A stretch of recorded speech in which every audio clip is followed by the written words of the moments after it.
They weren't stupid. They weren't primitive. And maybe they were more human than we are today. For decades, Neanderthals have been misunderstood, seen as brutal, simple, less evolved. But what if everything we believe about them is wrong? Because when you look closer, a very different picture begins to appear.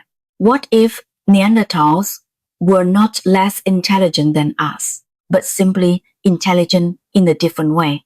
For years, we measure intelligence using our standards, language technology system, and by those standards, they seemed behind. But when scientists studied their skulls, they found something unexpected. Their brains were not smaller. In fact, they were often just as large as ours, sometimes even larger. But their intelligence wasn't abstract. It was practical. They remembered landscapes, tracked movement, noticed detail we would completely miss. A broken branch, a faint footprint, a distant sound. Their intelligence wasn't built for city. It was built for survival. And in their world, that made them incredibly capable. But intelligence isn't just about thinking. It's also about feeling. And this is where everything changes. Because Neanderthal did something we didn't expect.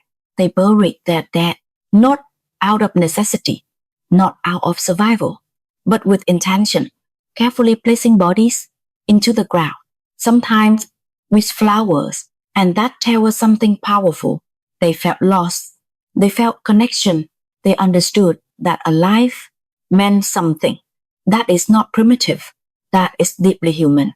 So if they were intelligent and emotional, what happened to them? They survived for hundreds of thousands of years through ice ages, through extreme conditions, and then they disappear. No clear answer. Some believe we replaced them. Others believe we became them. Because the truth is, they didn't fully vanish. They mixed with us. And today, if you have European or Asian ancestry, you likely carry their DNA. A part of them still exists inside you, inside your body, inside your biology, which means this is no longer just history. It's personal. But here's where it gets even more surprising. Their lives weren't constant struggle. They didn't work all day. They hunted. They gathered. But only for a few hours. The rest of the time, they lived. They talked. They laughed. They connected. No alarms. No deadlines. No constant pressure. Just rhythm, nature, presence. And maybe, in some way, they had more freedom than we do today. But don't get it wrong. Their world was still brutal. Because survival demanded everything. They hunted without machine. No guns. No traps. Just endurance. They chased animals for hours. Until the animal collapsed. And then, face to face, they finished the hunt. Every hunt was a risk. Every mistake could mean death. And yet, they did it again and again. Not just with strength, but with cooperation, planning, trust. And everyone played a role, even the ones we don't expect. Because the idea that men hunted and women stayed behind doesn't hold up.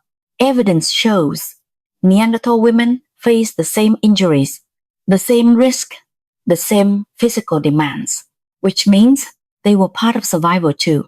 Because in their world, there was no room for rigid roles, only what worked, only what kept the group alive.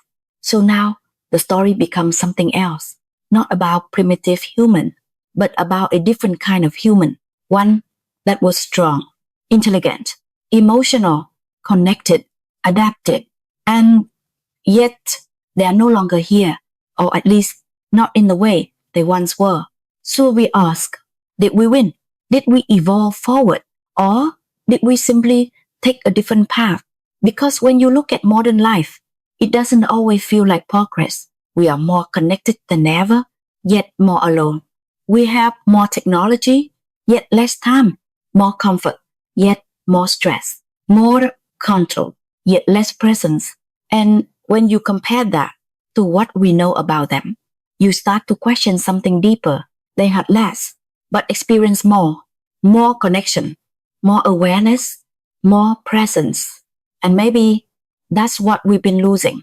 Because evolution doesn't just give, it changes, it trades, it reshapes what it means to be human. So maybe Neanderthals weren't behind us. Maybe they were just different, and maybe they still have something to teach us about survival, about connection, about what it really means to be human. So now the question is, did we become better or just different? Comment what you think we gained and what we lost.